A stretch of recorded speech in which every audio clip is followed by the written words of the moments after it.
What up, guys? I'm out here walking with my, come on, bro, show yourself. my dog, with my boy Huncho.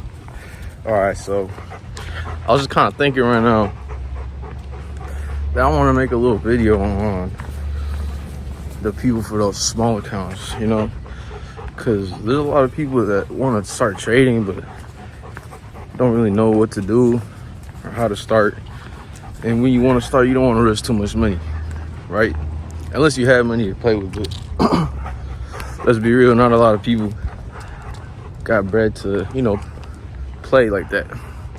So I would say if you're trading, my bad, yo. God damn, bro, don't get in my way. This guy always trying to walk in front of me and stuff. Anyways, so for those people trying to start off, I'd always recommend starting off with no less than $200, because you know some zero DTE contracts could get close to $100, like $50-$60. And when it comes to risk management, you don't want to be risking more than half of your account on one trade, right? So bro, this stabilizer is annoying as hell. This still like moves by itself. I'm about to throw this shit away. Hold on, sit. Let me fix your leash. There you go. Alright. You don't want to be risking more than like even half of your account on just one trade, because if you take one loss on that, then you only got one more trade. You know what I'm saying? And beginners, you guys don't know how to risk your you guys don't know how to manage your risk. You don't know how to get in and out of a trade. You know, you're a beginner, you don't know anything.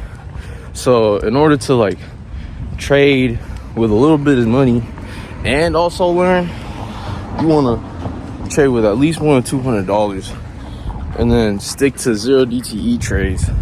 They're more risky, but they're faster.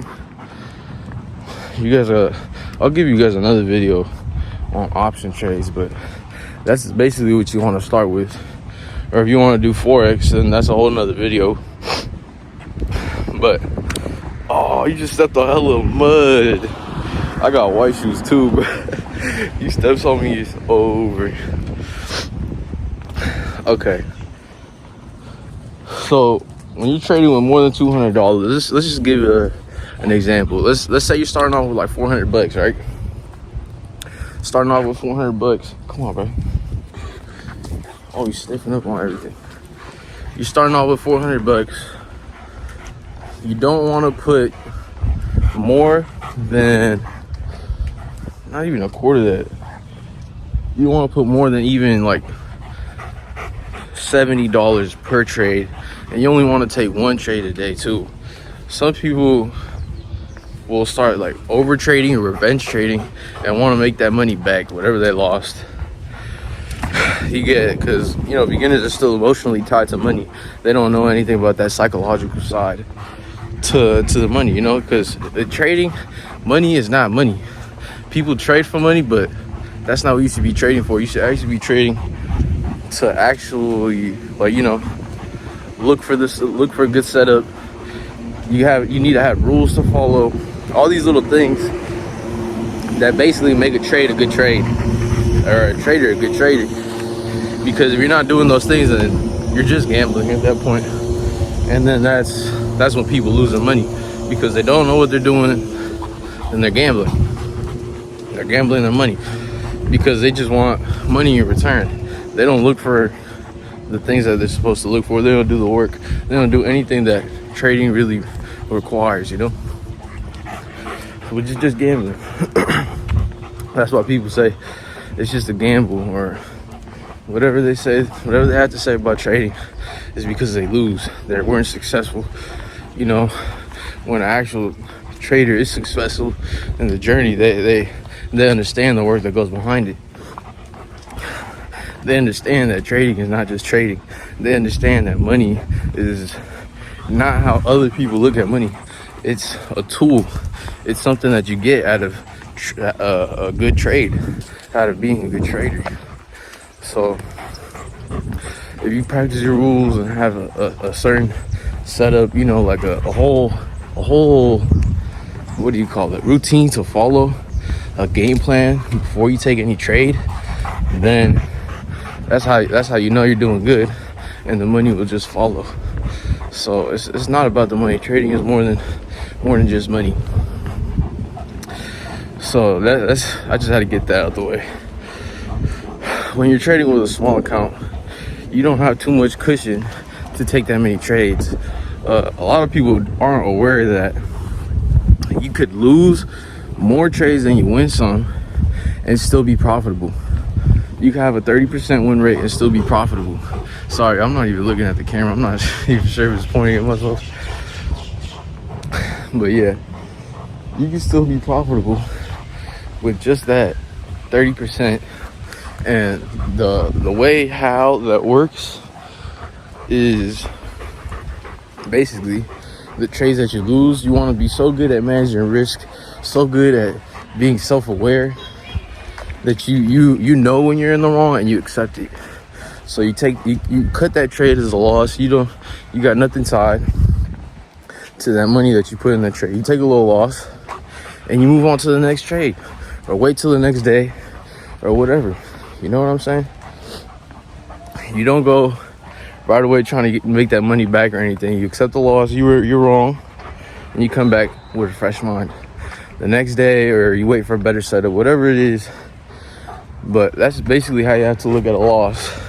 And once you start looking at losses like that, it'll be so much easier for you to basically know when you're right and when you're wrong. Because when you're right, that's when you can add money to those trades. And when you add to the money to those trades, it's a term it's a term that I call size up. When you size up on a trade, you know, you make more money, but you only size up on winning trades. You can't size up on losing trades, because that just makes your loss bigger, right? So yeah, there's so many little tricks like that to make the most out of one trade, and how to take the least loss amount if possible on a losing trade.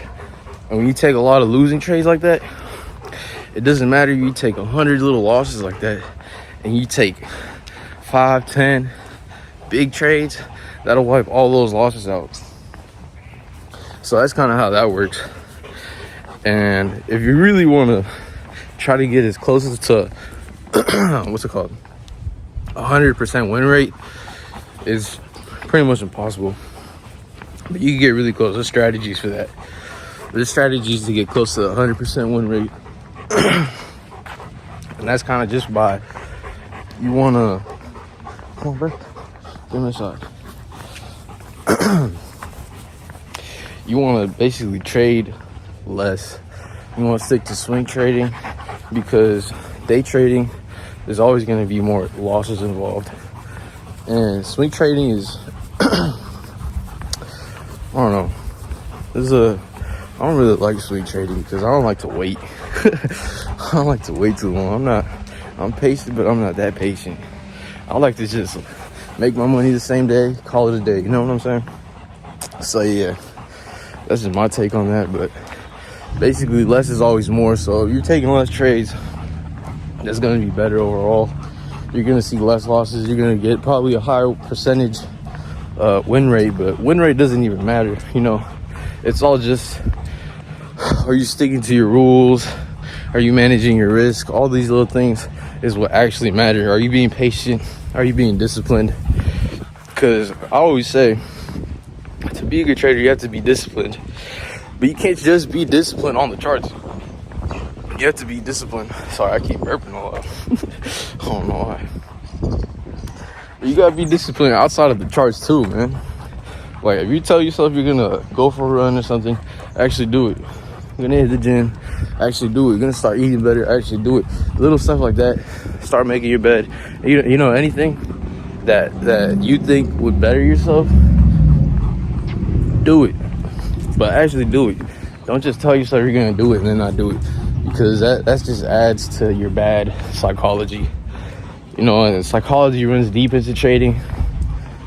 So I'll make a separate video about psychology eventually, but that's yeah, because there's a lot about psychology for both male and female.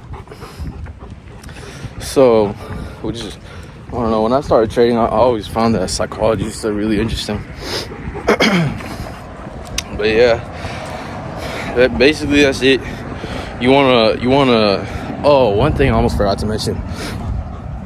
You want to have a system for when you're winning and losing, to size up and size down on your trades. So let's say you start with $400, you make 50 on the first trade,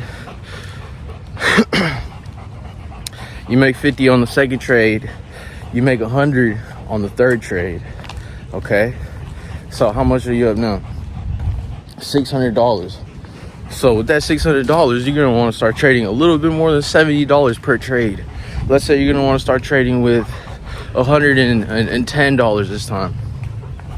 You're gonna start trading with like 110, no more than $100, 110 bucks.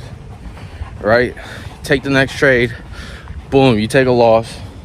That trade is a losing trade, and you lose. Let's say you only risk about, you put in 100 and you only lost like 50% of that, which is already a little too much. You shouldn't be risking more than like 25% of your trades.